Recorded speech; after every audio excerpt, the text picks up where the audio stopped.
Hoy será un especial placer escuchar juntos las aventuras de Sherlock Holmes, de Arthur Conan Doyle. Uno de los lugares turísticos más famosos de Londres es un piso situado en el número 221B de Baker Street, donde atendía pacientes y resolvía crímenes el doctor Sherlock Holmes.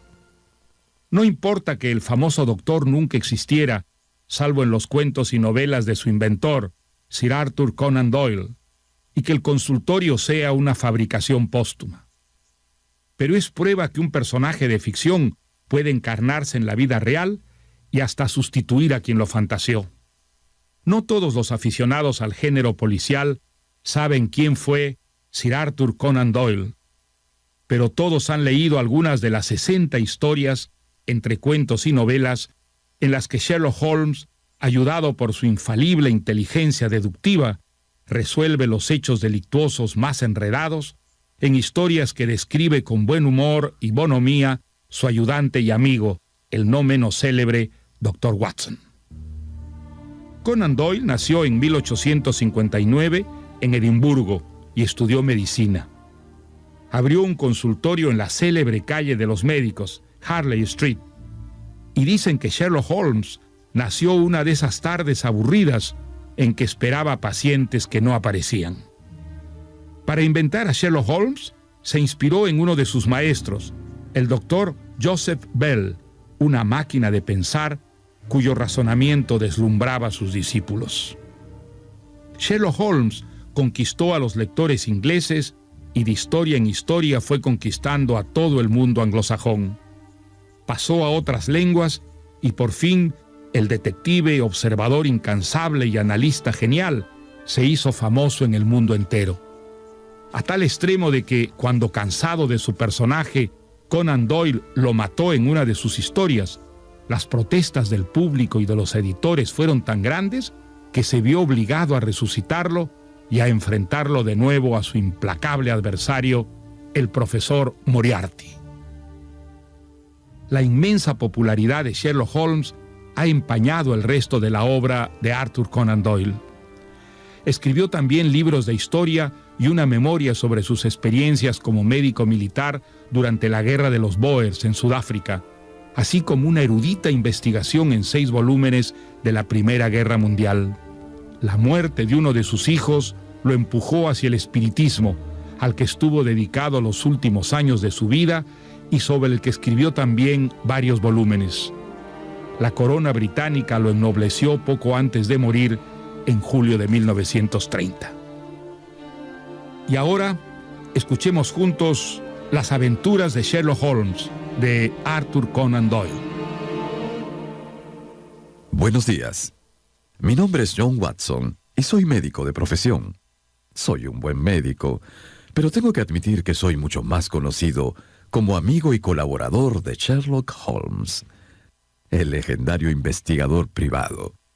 He tenido el honor de ayudarlo en la investigación de infinidad de casos y de acompañarlo en casi incontables aventuras, pero hoy les voy a contar solamente 3. Bien, comencemos por decir que para Sherlock Holmes, ella es siempre la mujer.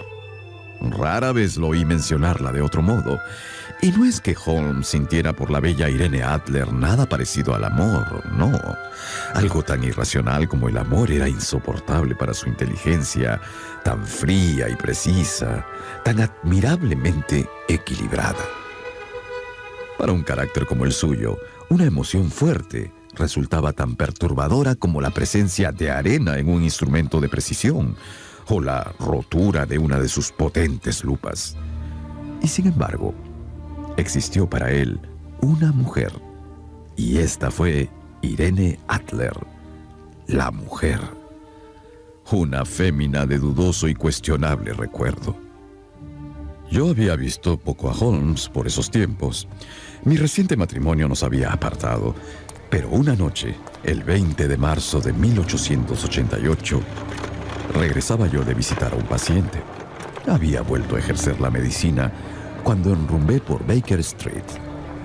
Al pasar delante del edificio de Holmes, noté que su departamento estaba totalmente iluminado.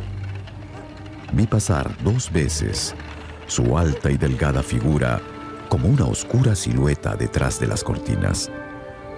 Daba rápidas zancadas por la habitación, con la cabeza hundida en el pecho y las manos juntas a la espalda. Yo, que conozco perfectamente sus hábitos y sus humores, supe al instante que Sherlock estaba siguiendo el rastro de algún acertijo. Tiré de la campanilla y me condujeron a la sala donde se encontraba. Por aquí, por favor. El matrimonio le sienta bien, Watson. Yo diría que ha engordado 7 libras y media desde la última vez que lo vi. ¿7? Diría que un poquito más, Watson. Y veo que está ejerciendo de nuevo. No me dijo que se proponía volver a su profesión. ¿Cómo lo sabe? Lo veo. ¿Y cómo sé que hace poco sufrió usted un remojón y que tiene una sirvienta muy descuidada? Mi querido Holmes, esto es demasiado.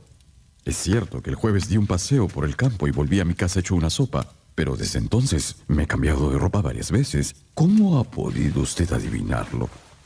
Y respecto a Mary Jane, es incorregible y mi mujer ya la ha despedido, pero tampoco me explico cómo lo ha averiguado. Elemental, mi querido Watson. En la parte interior de su zapato izquierdo, la suela está rayada con 6 marcas casi paralelas. ¿Sí? Evidentemente, alguien las ha producido raspando sin ningún cuidado los bordes de la suela para desprender barro adherido. Por ende, tiene usted que haber salido con mal tiempo y poseer una negligente sirvienta rompezapatos. En cuanto a su actividad profesional, pues si un caballero aparece oliendo a yodo, con una mancha de nitrato de plata en el índice derecho y un bulto en el bolsillo interior izquierdo, que es donde los médicos llevan el estetoscopio, tendría uno que ser completamente idiota para no deducir que es usted un miembro activo de la profesión médica. Usted mira y ve, pero no observa, Watson. Por ejemplo, esto llegó en el último reparto del correo. Léalo en voz alta. Esta noche lo visitará a las 8:45 un caballero que desea consultarle sobre un asunto de la máxima importancia. No se tome a ofensa que el visitante lleve máscara. ¿Qué deduce usted de esta carta? Examiné atentamente la escritura y el papel en el que estaba escrita. Esforzándome por imitar los procedimientos de mi compañero, comenté: quien la ha escrito es probablemente persona acomodada. Esta clase de papel cuesta media corona el paquete. No es papel inglés. Mírelo a contraluz. ¿Ve la G grande con la T pequeña? ¿Sí? Significa Gesellschaft, que en alemán quiere decir compañía. Y esta P, por supuesto, significa papel. Y la EG de acá... Holmes sacó de una estantería un pesado volumen. Echemos un vistazo a la geografía del continente. Eglonitz... Aquí está. Egria. Una región, sí, de Bohemia. ¿Y bien? ¿Qué concluye usted de todo esto, doctor Watson? Obviamente que el papel fue fabricado en Bohemia. Y que el hombre que le escribió es alemán. Solo falta saber qué es lo que desea este alemán que escribe en papel de Bohemia y prefiere ponerse una máscara a que le vean la cara. Y aquí llega para resolver todas nuestras dudas. Póngase cómodo, Watson, y no se pierda usted nada. Puedo necesitar su ayuda. Y también puede necesitarla él. Adelante. Buenas noches. Buenas noches. Adelante. Entró un hombre que no medía menos de 2 metros. Su vestimenta era lujosa. Llevaba puesto un antifaz que le cubría medio rostro y un sombrero en la mano. Después del saludo, el hombre alto dijo: Tendrán que perdonar la máscara, señores. La augusta persona que me envió no desea que se conozca a su representante, puesto que las circunstancias son muy delicadas. Hace falta tomar toda clase de precauciones para sofocar lo que podría llegar a convertirse en un escándalo inmenso que comprometería gravemente a la gran casa de Ornstein, reyes hereditarios de Bohemia. Sí, por supuesto, Majestad. Ya me había dado cuenta. Su Majestad. Nuestro visitante se quedó mirando con visible sorpresa la lánguida figura del hombre que le habían descrito como el razonador más preciso de Europa. Y si Su Majestad tiene a bien exponer su caso... Sí, soy el rey de Bohemia. El hombre se arrancó la máscara de la cara y la tiró al suelo. Usted comprenderá que no estoy acostumbrado a realizar personalmente estas gestiones, pero el asunto es tan delicado que no puedo confiárselo a nadie más. He venido de incógnito desde Praga con el único fin de consultarle algo. Entonces consúltemelo, por favor. Los hechos, en pocas palabras, son estos. Hace unos 5 años, trabé relaciones con una famosa aventurera, Irene Adler. Haga el favor de buscarla en mi índice, doctor. Por supuesto, sí. Holmes poseía una enorme colección de extractos de noticias sobre toda clase de personas y cosas. A ver, veamos. Era difícil nombrar algo sobre lo que no pudiera casi al instante aportar información. En este caso, encontré la biografía de Irene Adler entre la de un rabino hebreo y la de un comandante de Estado Mayor que había escrito una monografía sobre los peces que viven a grandes profundidades.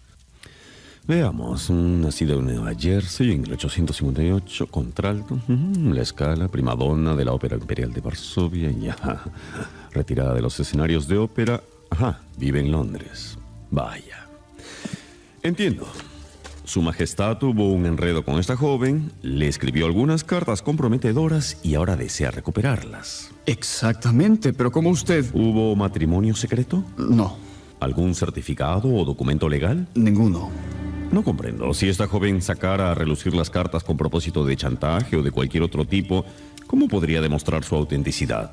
Es mi letra, Falsificada, mi papel de carta personal, robado, mi propio sello, imitado, mi fotografía. comprada. En la fotografía estamos los dos. Válgame Dios. Su Majestad ha cometido una verdadera indiscreción. Estaba loco, trastornado, desorientado, confundido. Hay que recuperar esa fotografía. No quiere venderla. Entonces hará falta robarla. Hemos hecho 5 intentos sin resultado. ¡Qué bien! Un bonito problema. ¿Y qué se propone hacer con esa fotografía la mujer? ¡Arruinar mi vida! Estoy a punto de casarme con Clotilde Lodman, segunda hija del rey de Escandinavia. Cualquier sombra de duda sobre mi conducta pondría fin al compromiso. ¿Y qué dice Irene Adler? Amenaza con enviarles la fotografía. Y lo hará, para evitar que me case con otra mujer. ¿Estás seguro de que no la ha enviado aún? Seguro. Pero me ha dicho que le enviará el día que el compromiso se haga público. Eso es el lunes. Entonces nos quedan 3 días. En cuanto al dinero... Tiene usted carta blanca. El rey sacó de debajo de su capa una pesada bolsa de piel de gamuza y la depositó sobre la mesa. Bien. Una pregunta más. ¿La fotografía era de formato normal, media página? Sí.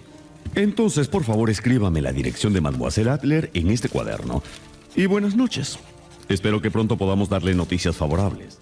Muy bien. Cuando su majestad se retiró, Holmes me pidió que regresara al día siguiente a las 3 de la tarde. Yo, por supuesto, acepté. Sentía un profundo interés por el caso. La elevada posición del cliente le daba un carácter propio, y tan acostumbrado estaba yo a los invariables éxitos de Sherlock Holmes que ni se me pasaba por la cabeza la posibilidad de que, en esta ocasión, fracasaría. Esa tarde, cerca de las 4, se abrió la puerta y entró a la habitación principal del departamento de Baker Street un individuo con pinta de borrachín, desastrado y con patillas, con la cara enrojecida e impresentablemente vestido. Buenas noches, señor. A pesar de lo acostumbrado desea? que estaba a las asombrosas facultades de mi amigo en el uso de disfraces, ¿Será posible? tuve que mirarlo 3 veces para convencerme de que, efectivamente, se trataba de Sherlock Holmes. Caramba, caramba. No me reconoce. ¿Por qué está disfrazado así? Entre los cocheros hay mucha camaradería. Si eres uno de ellos, te enteras de todo. Con ese atuendo, estuvo observando la casa de la señorita Adler. Más tarde me dijo: La mujer trae de cabeza a todos los hombres de esa zona. Es la cosa más bonita que se haya visto caminar bajo un sombrero. Lleva una vida tranquila, canta en conciertos, Sale todos los días a las 5 y regresa a cenar a las 7 en punto. Solo tiene un visitante masculino. Ajá. Pero a ese lo ve mucho. Un tal Geoffrey Norton. Se casaron esta tarde. ¿Cómo lo sabe? Fui testigo de su matrimonio. ¿Cómo así? Lo seguí hasta la iglesia. No había ni un alma, con excepción de la pareja y un sacerdote. Me pareció que necesitaban un testigo y me ofrecí. Así pude estar cerca cuando, terminada la ceremonia, ella le dijo al novio: saldré a pasear por el parque a la hora de siempre. Y luego, la pareja se separó y yo fui a ocuparme de otros asuntos. ¿cuáles? Un poco de carne fría y un vaso de cerveza. El hambre me estaba matando. Por cierto, voy a necesitar su cooperación, querido Watson. Encantado. Esto es lo que haremos. Son las 5. Ella regresa de su paseo a las 7. Sí. Ya he arreglado todo. Se producirá un pequeño alboroto. No intervenga. Me harán entrar a la casa de la mujer. Bien, bien. Mirará adentro sin ser visto. Cuando yo levante la mano de esta forma, usted arrojará al interior de la habitación algo que le voy a dar y al mismo tiempo lanzará un grito de ¡fuego! ¿Me sigue? Perfectamente. Cuando empiece el griterío, usted se retirará al extremo de la calle, donde yo lo alcanzaré al cabo de 10 minutos. ¿Puede usted confiar en mí? ¡Excelente! Creo que va siendo hora de que me prepare para ese nuevo papel. Holmes volvió a los 5 minutos con la apariencia de un afable y sencillo sacerdote. Este hombre increíble no se limitaba a cambiarse de ropa. Su expresión, su forma de actuar, todo cambiaba con cada nuevo papel. El teatro perdió un magnífico actor cuando Holmes decidió especializarse en el delito. Eran las 6:25 cuando llegamos a la casa de Irene Adler en Serpentine Avenue. ¡Estaba completamente borracha! Afuera había un grupo de hombres mal vestidos fumando y riendo en una esquina. 2 guardias reales ¡Qué ojo! galanteando a una niñera ¡Corte! y varios jóvenes bien vestidos que paseaban de un lado a otro con cigarros en la boca. Holmes y yo caminamos calle arriba y calle abajo, aguardando la llegada de la mujer. ¿Y ya sabe dónde vamos a encontrar esa fotografía? Es muy improbable que ella la lleve encima. El formato es demasiado grande para ocultarlo en su vestido, y ella sabe que el rey es capaz de hacer que la asalten. Entonces, ¿dónde está la foto? Las mujeres son por naturaleza muy dadas a los secretos y les gusta encargarse de sus propias intrigas. Además, recuerde que ella tiene pensado utilizar esa foto dentro de unos días. Debe tenerla al alcance de la mano, en su casa. Pero la han registrado 5 veces. Bah, no sabían buscar. ¿Y cómo la buscará usted, Sherlock? Yo no la buscaré. Entonces, Haré que ella me indique dónde está. en ese momento el fulgor de las luces laterales de un coche asomó por la curva de la avenida. En cuanto el coche se detuvo, Señorita, permítame ayudarle a bajar del uno de coche. los desocupados de la esquina se lanzó como un rayo a abrir la puerta, con la esperanza de ganarse un penique. ¡Asqueroso! ¿Has dicho qué te crees tú, apestoso? Pero fue desplazado de un codazo por otro desocupado, que se abalanzaba con la misma intención. ¡Fuera, viejo! ¡Pero no te metas! Se entabló una feroz disputa a la que se unió más gente y, en un instante, la dama se encontró en el centro de un grupo que se golpeaba ferozmente con puños y bastones. ¡Cuidado! ¡Cuidado, por favor! ¡Cuidado! ¡Cuidado! ¡Por favor! ¡Aléjense! ¡Cuidado! Holmes, disfrazado de sacerdote como estaba, se apresuró a proteger a la dama, pero cuando llegaba a su lado, cayó al suelo. Un grupo de personas bien vestidas corrió para atender al herido. ¡Está muerto! No, todavía le... ¿Se encuentra bien? ¿Está herido? No puede quedarse tirado en la calle. Podemos hacerlo entrar en la casa, señora. Por supuesto. Llévenlo a la sala. Por aquí, por favor, por aquí. Sherlock Holmes, disfrazado de sacerdote, fue introducido en la residencia y acostado en el salón principal, mientras yo tomaba mi puesto junto a la ventana. Lo vi levantar la mano y, obedeciendo a esa señal, arrojé un cohete dentro de la habitación gritando ¡Fuego! ¡Fuego! Rápidamente una multitud de espectadores se me unió. Espesas nubes de humo se extendían por la habitación y salían por la ventana abierta. Llegué hasta la esquina de la calle y a los 10 minutos tuve la alegría de sentir el brazo de mi amigo sobre el mío y de alejarme de la escena del tumulto. Lo hizo usted muy bien, Dr. Watson. Las cosas no podrían haber salido mejor. ¿Tiene usted la fotografía? No, pero sé dónde está. ¿Y cómo lo ha averiguado? Muy sencillo. Naturalmente usted se habrá dado cuenta de que todos los que estaban en la calle eran cómplices, contratados para esta tarde. Me lo había figurado. Cuando empezó la pelea, usé el viejo truco de la pintura roja para parecer herido al intervenir. Ella me auxilió, me puso en la sala, me tendieron en el sofá. Hice como que me faltaba el aire y se vieron obligados a abrir la ventana. Y el resto fue mi señal y lo que usted hizo. ¿Y de qué ha servido todo esto?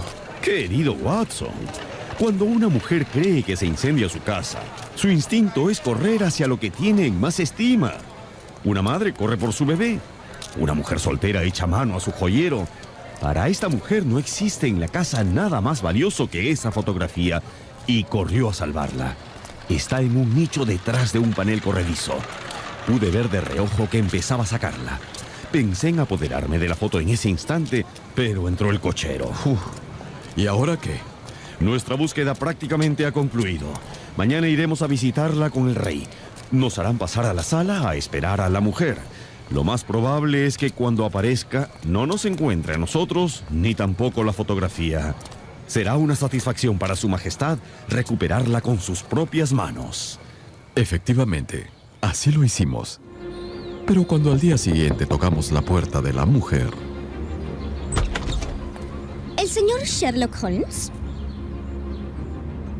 ¿Sí? Mi señora me dijo que usted vendría. Se marchó esta mañana con su marido en el tren de las 5:15 rumbo a Francia. ¿Cómo dice? ¿Se ha marchado de Inglaterra? Para no volver, sí. Pero ¿y los papeles? No, no puede ser. No puede ser. Holmes pasó junto a la sirvienta y se precipitó en la sala seguido por el rey y por Oiga, mí. señor, ¿a dónde cree que va? ¡Deténgase! Abrió el escondite y sacó una fotografía y una carta.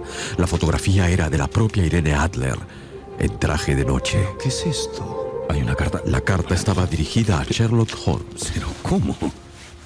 Mi querido Sherlock Holmes, la verdad es que lo hizo usted muy bien. Me tomó completamente de sorpresa. Hace meses me habían advertido de usted. Ella lo sabía. Y a pesar de todo, me hizo revelarle lo que quería saber. Se me hizo difícil pensar mal de un clérigo tan simpático. Muy simpático, sí. Pero como usted sabe, también yo tengo experiencia como actriz. Lo seguí hasta su puerta vestida de muchachito y así me aseguré de que en efecto yo era objeto de interés para el célebre Sherlock Holmes. ¿Me siguió? En cuanto a la fotografía, su cliente puede quedar tranquilo. Amo y soy amada por un hombre mejor que él.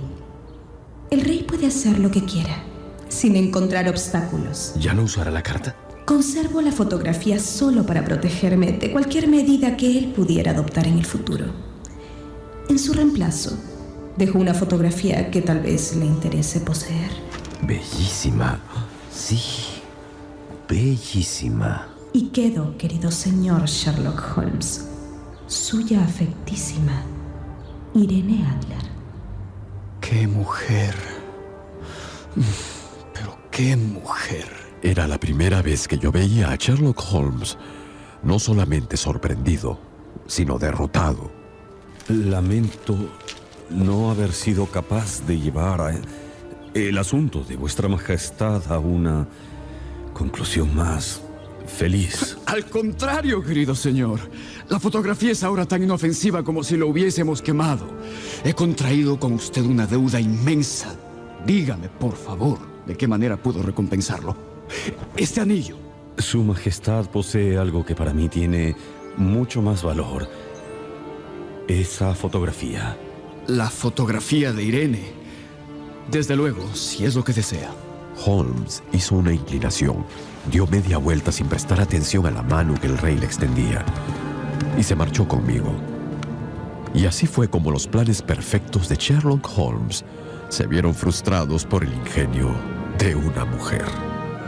Desde entonces, cuando habla de Irene Adler o menciona su fotografía, es siempre con el honroso título de La Mujer.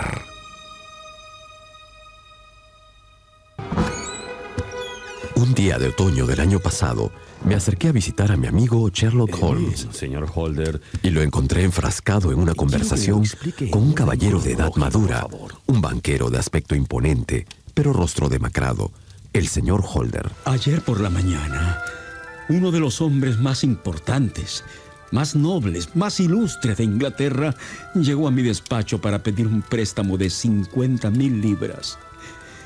Como garantía dejó una de las más preciadas posesiones públicas del imperio, la corona de esmeraldas. No hice preguntas. Temeroso de que pudiera pasarle algo, tomé la corona y me hice conducir a mi casa.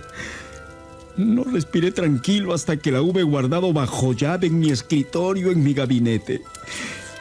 ¿Cómo iba a sospechar yo que en mi propia casa? Señor Holder, serénese, por favor. Sí. Explíqueme cómo desapareció esa joya. A eso de las 2 de la madrugada, me despertó un ruido. Me pareció que era una ventana que se cerraba. Corría hacia mi gabinete. La puerta estaba abierta y mi hijo Arturo tenía la corona en sus manos. Parecía estar torciéndola o aplastándola con todas sus fuerzas. ¿Qué? ¡Hijo! ¿Qué haces? ¡Papá! ¿Cómo te atreves a tocar esa corona? ¡Yo! ¡Canalla! ¡Le faltan 3 esmeraldas! ¡No falta ninguna! ¡No puede faltar ninguna! ¡Ladrón! ¡Ladrón! ¿Dónde están las esmeraldas? ¡Ya! ¡Ya son suficientes insultos, padre! ¡No pienso soportarlo! ¡No diré una palabra más! Para entonces, toda la casa estaba alborotada. Mary, mi sobrina, entró corriendo a la habitación. Al ver la corona rota y la cara de Arturo, cayó sin sentido al suelo. Yo hice que la doncella avisara a la policía y puse inmediatamente la investigación en manos de ellos. Hubo un registro, no solo de la persona de mi hijo Arturo, sino de cada rincón de la casa. Pero no encontraron ni rastro de las gemas. Esta mañana lo han encerrado en una celda. ¿A su hijo? Sí. Pobre.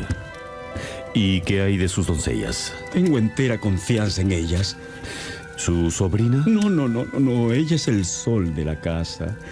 Dulce, cariñosa, excelente administradora y ama de mi casa. Es mi mano derecha. Solo en una cosa ella se opuso a mis deseos.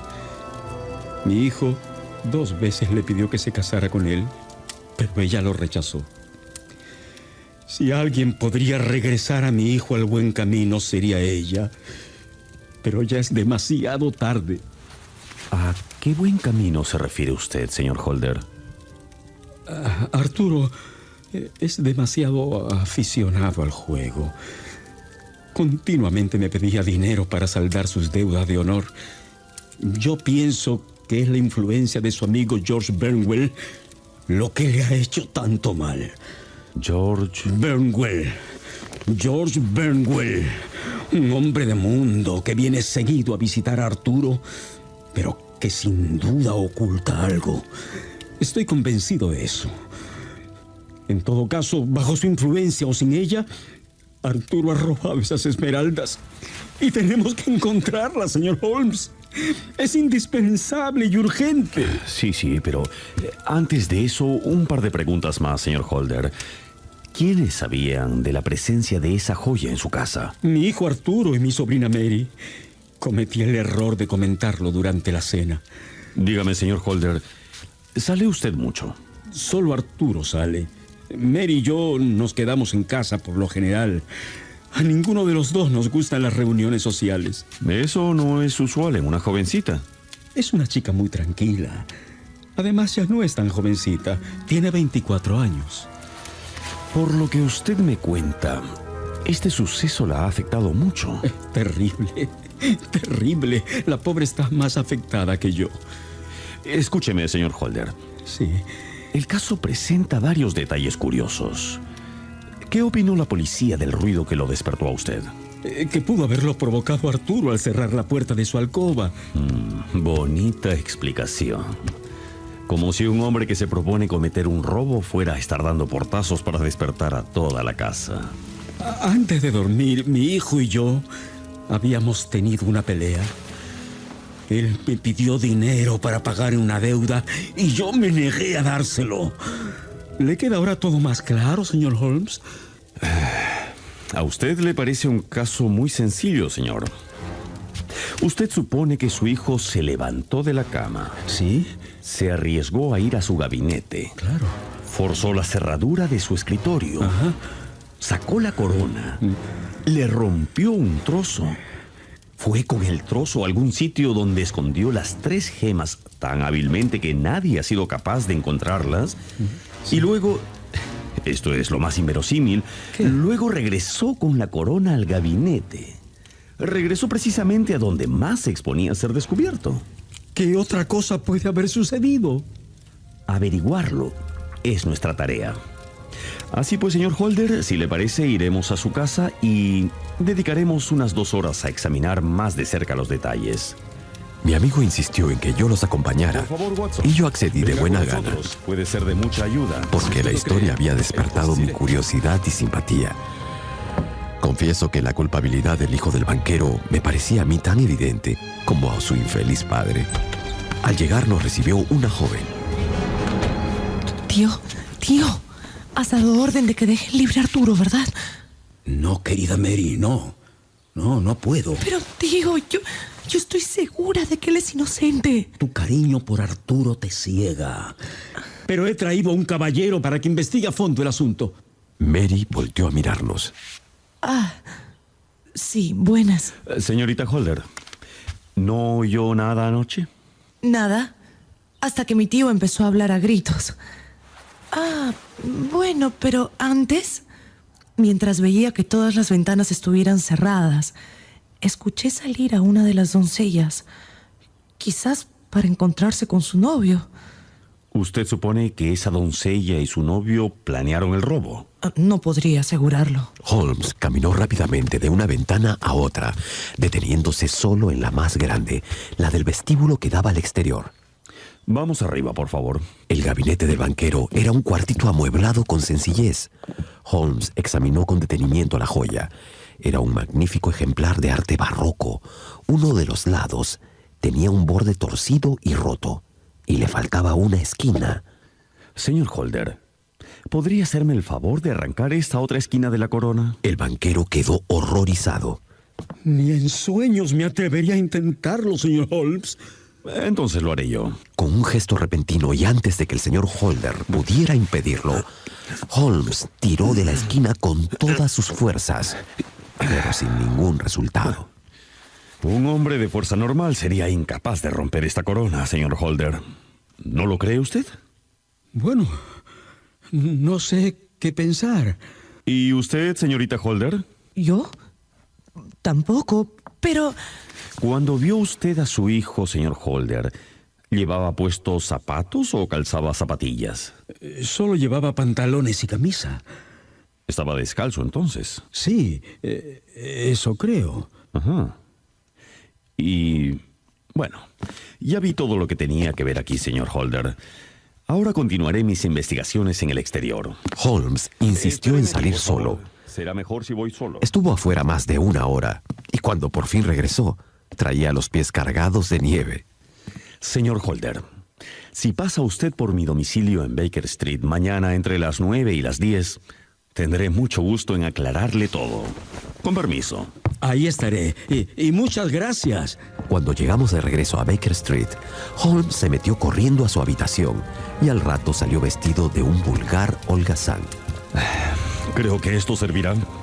Espero volver en pocas horas. Pero no volvió hasta el día siguiente temprano. Traía en la mano unas viejas botas. A los pocos minutos sonó la campanilla. Era nuestro amigo, el señor Holder. No sé lo que habré hecho para merecer este castigo. Las desgracias una tras otra. Mi sobrina me ha abandonado. Holmes sacó de su bolsillo un trozo triangular de oro con 3 esmeraldas y lo arrojó sobre la mesa. Lo tiene. Lo tiene. Estoy salvado. Salvado. Fue Arturo, ¿no es cierto? Fue él. No. No. Pero permítame empezar por lo que a mí me resulta más duro decirle y a usted más duro escuchar. George Burnwell, el amigo corruptor de su hijo, más bien corrompió a su sobrina Mary. No. Sí, los dos se entendían y han fugado juntos. No, pero ¿qué me está diciendo? ¿Fugado juntos? Burnwell ¿Y su sobrina Mary? Sí. Es como lo oye. Imposible. Por desgracia es más que posible. Aquella noche, cuando pensó que usted se había retirado a dormir, su sobrina bajó a hurtadillas y habló con su amante a través de la ventana que da al exterior. El hombre estuvo allí tanto tiempo que dejó pisadas que atravesaban toda la capa de nieve. ¿Y para ver las pisadas usted? Ella le habló de la corona y él, pues sometió a la muchacha a su voluntad. Dios mío. En cuanto a su hijo Arturo, él se fue a la cama después de discutir con usted, pero no podía dormir por la angustia que esa deuda de juego le causaba. A mitad de la noche oyó unos pasos furtivos. Se levantó a ver quién era y quedó muy sorprendido al ver a su prima Mary caminando con la corona entre las manos. No puede ser. La muchacha bajó al primer piso y su hijo, que la había seguido, pudo ver cómo ella le entregaba la corona a alguien, cerraba la ventana y volvía a toda prisa a su habitación. Esto es demasiado. Su hijo, descalzo como estaba, salió de la casa. Afuera encontró a su corruptor, George Burnwell, con la corona en las manos. Luego de un forcejeo, su hijo pudo arrancarle la corona. Con ella en su poder, corrió de regreso a la casa, subió al gabinete a devolverla. Pero advirtió que la corona se había torcido y roto durante el forcejeo. Estaba intentando enderezarla cuando usted apareció. ¿Es posible? Entonces, usted lo irritó con sus insultos, precisamente cuando él pensaba que merecía su más encendida gratitud, y no podía explicarle la verdad para no delatar a la mujer que amaba. Guardó silencio para protegerla. Y es por eso que ella dio un grito y se desmayó al ver la corona. ¡Ah, Dios mío! ¡Qué ciego y estúpido he sido! Su hijo amaba a su prima Mary. Por eso guardó silencio. Dios mío, no puede ser. Cuando recordé que ella se había desmayado al ver la corona, mis conjeturas se convirtieron casi en certidumbre. No, todo en mi casa. Porque, ¿quién podía ser su cómplice? Evidentemente un amante. Ante mis ojos. Pero, ay, pobre hijo mío. ¿Quién otro podría lograr que ella traicionara el amor que sentía por usted? ¡Maldito Burnwell! Yo sabía que ustedes salían poco y que Burnwell los visitaba a menudo con el pretexto de ver a su hijo Arturo. Pobre hijo mío, pobre.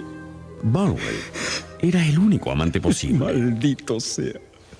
Burnwell. Maldito. Fue fácil confirmarlo todo.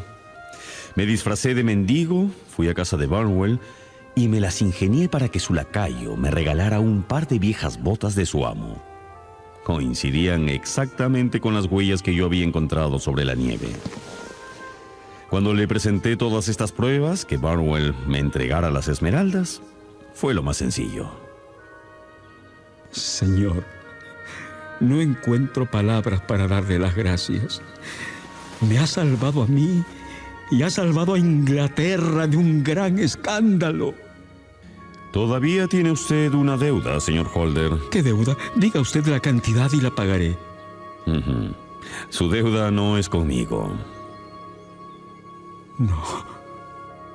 No.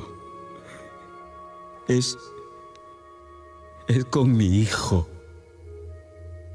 Sherlock Holmes sonrió y el señor Holder se fue. En otra ocasión, Sherlock Holmes estaba de pie frente a la ventana cuando vio en la acera de enfrente a una mujer. Mire, Watson, allí viene una clienta. Conozco bien los síntomas. La oscilación cuando caminan sobre la acera, el gesto. Holmes no había terminado de hablar cuando sonó un golpe a la puerta. Buenas tardes. Sherlock, adelante, acogió a esa dama asiento, por favor, con la espontánea cortesía que lo caracterizaba. Gracias. Soy la señorita Sutherland. Encantado. Le indicó que se sentara y la examinó de aquella manera minuciosa, tan peculiar en él. Señorita, ¿no le parece que siendo tan corta de vista es un poco molesto escribir tanto a máquina? No, al principio lo era, pero ahora ya sé dónde están las letras sin necesidad de mi... Pero usted, ¿cómo podría saber todo eso? No le dé importancia. Es mi oficio colegir cosas. Más bien dígame, ¿por qué ha venido a consultarme algo con tanta prisa? De nuevo una expresión de sobresalto cubrió el rostro de la señorita Sutherland. Sí. Salí de casa disparada porque... ¿Sí? Es que me puso furiosa ver con qué tranquilidad mi padrastro tomaba la desaparición del señor Hosmer Angel. ¿Quién es él? Mi novio. Ha desaparecido y quiero que usted me ayude a encontrarlo. Bien. Mi padrastro no ha querido acudir a la policía ni acudir a usted. Es que no tiene derecho a negarse a buscarlo. ¿Por qué no? Porque yo soy buena con él. Él administra mi dinero, 100,000 libras al año que yo no necesito para vivir. Mi padrastro cobra mis intereses cada trimestre, le da dinero a mi madre, pero yo me las arreglo bastante bien con lo que gano escribiendo a máquina. Bien, señorita Sutherland. Ahora le ruego que nos explique lo referente a su compromiso. Lo conocí en el baile de los gasfiteros. Mi padrastro no quería que fuera, me decía que esa gente no era de mi nivel. Pero yo estaba empecinada. Felizmente viajó a Francia por asuntos de negocios. Antes de que regresara, Hosmer Angel me visitó algunas veces. Pero al volver mi padrastro, mi prometido dejó de ir a mi casa. ¿No fue nunca más? Bueno, es que él sabe que a mi padrastro no le gustan esas cosas. Si de él dependiera, yo jamás recibiría una sola visita. Se la pasa diciendo que una mujer debe sentir que su propio círculo familiar es suficiente. ¿Y qué hizo el señor Angel? ¿Ningún intento por verla? Nos escribíamos todos los días. Yo recogía las cartas por las mañanas y así nadie se enteraba de nada. ¿Y dónde vivía el señor Angel? Eso es lo peor, señor Holmes. Que yo no lo sé. ¿Pero a dónde le dirigía usted sus cartas entonces? A la oficina de correos de Leadenhall Street, donde él las recogía. Ajá. ¿Por qué no se las mandaba a su casa? Él era cajero de una oficina en esa misma calle y ahí mismo dormía. Me decía que si los demás empleados se enteraban de que se carteaba con una dama, pues le gastarían demasiadas bromas. Eso resulta de lo más sugerente. ¿Puede usted recordar algún otro pequeño detalle acerca del señor Hosmer Angel, señorita Sutherland? ¿Su temperamento? Era un hombre tímido, señor Holmes. Prefería salir a pasear conmigo de noche, porque decía que no le gustaba llamar la atención. Ajá.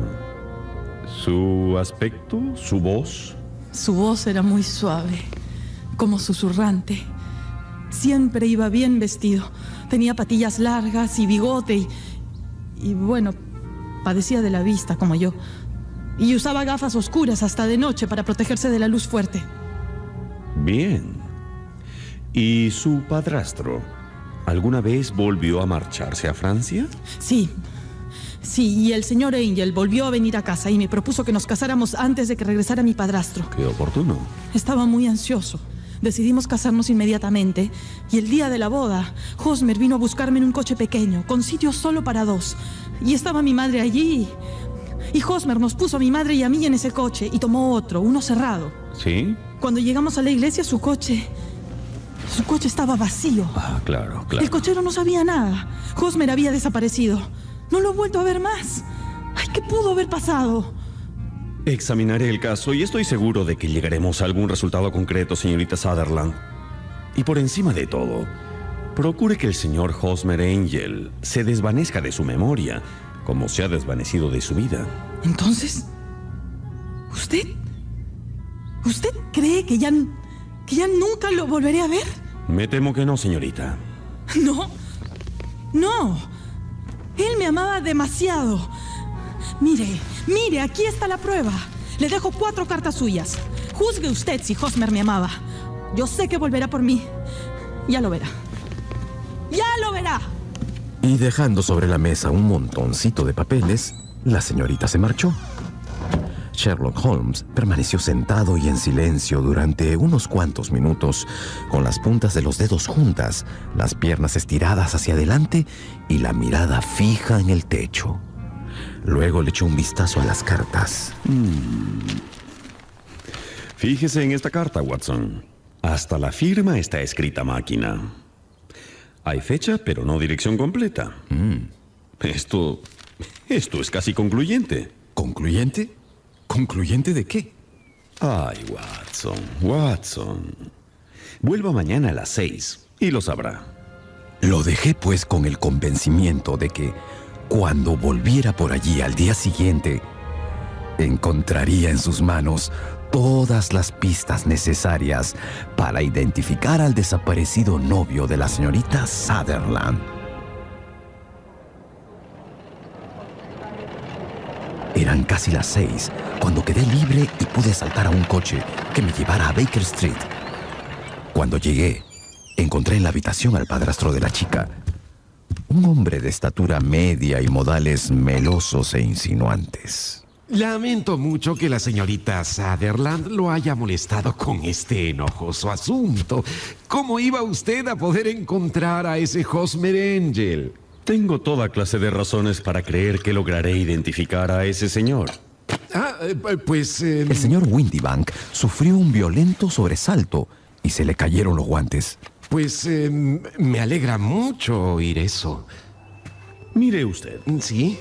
Es muy curioso que lo escrito a máquina tenga tanta individualidad como lo escrito a mano. A menos que sean completamente nuevas, no hay 2 máquinas que escriban igual. Algunas letras se gastan más que otras. Algunas se gastan solo por un lado. Por ejemplo, señor Windibank, en esta nota que me escribió usted confirmándome su asistencia hoy, pues la E siempre queda borrosa. Y hay un pequeño defecto en el rabillo de la R. ¿Lo observó usted, Watson? Sí. Existen otros 14 defectillos, pero estos son los más evidentes. Con esta máquina escribo toda mi correspondencia. Es natural que esté un poco gastada. Por supuesto. Pero ahora le voy a enseñar algo verdaderamente interesante. ¿Sí? 4 cartas presuntamente remitidas por el desaparecido Hosmer. Todas están escritas a máquina. En todos los casos, no solo están borrosas las E's y las R's no tienen rabillo, sino que podrá usted observar. Mire a través de mi lupa. Sí. Observe. ¿No es asombroso? El señor Windibank recogió su sombrero. Eso no constituye ningún delito. Mucho me temo que no, efectivamente. Pero entre nosotros, señor Windibank, ha sido una jugarreta cruel, egoísta y despiadada. Permítame exponer el curso de los acontecimientos y contradígame si me equivoco. Lo escucho.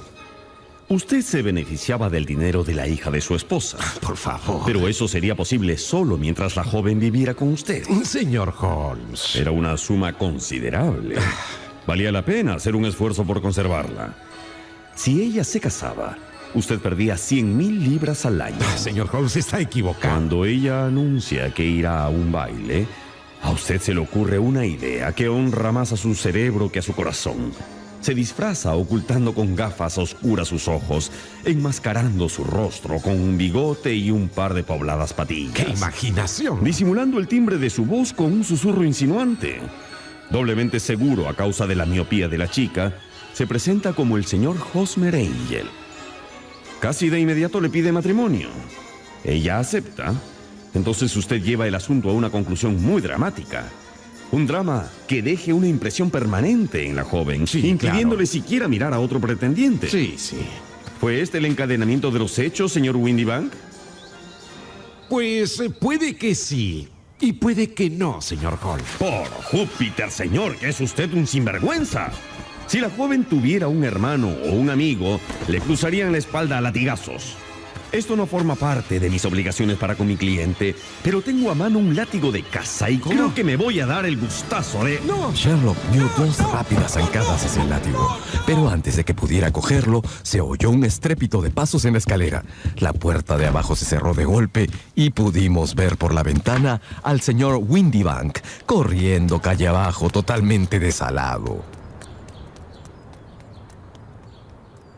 Ahí va un canalla con verdadera sangre fría. Todavía no veo muy claro cómo... Escuche, el supuesto Hosmer Angel tenía un muy curioso comportamiento y el único beneficiado por su desaparición era el padrastro. ¿Sí? Nunca se había visto juntos a los dos hombres. Claro. Luego las gafas oscuras día y noche, la voz susurrante. Sí. Y por fin esa firma máquina.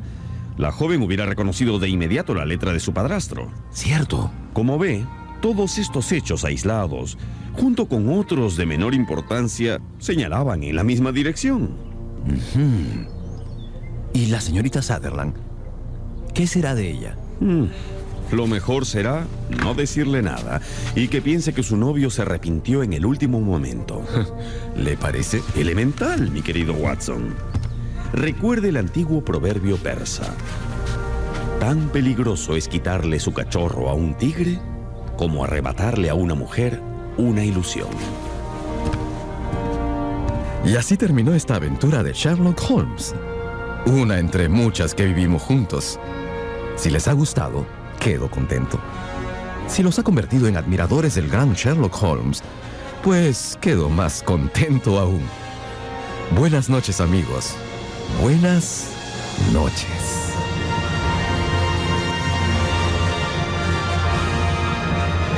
Ha sido un placer escuchar con ustedes Las aventuras de Sherlock Holmes de Arthur Conan Doyle, una de mis novelas favoritas.